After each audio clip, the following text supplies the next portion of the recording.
নিঝুম রাতে শব্দরা এসে ধরা দেয় কবির কাছে, ভাবনারা এসে তোলপাড় করে কবি মন। কবি ভুলে যায় সুখ নিদ্রা। তখন কবিতা সন্তান জন্ম দিতে ক্লান্ত কবি।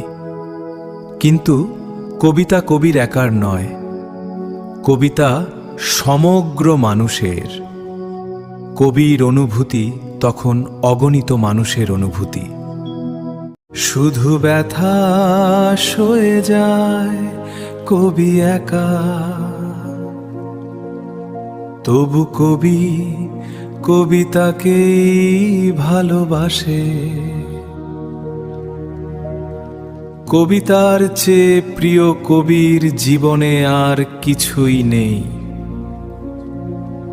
কারণ কবিতাই একজন কবিকে বাঁচিয়ে রাখে।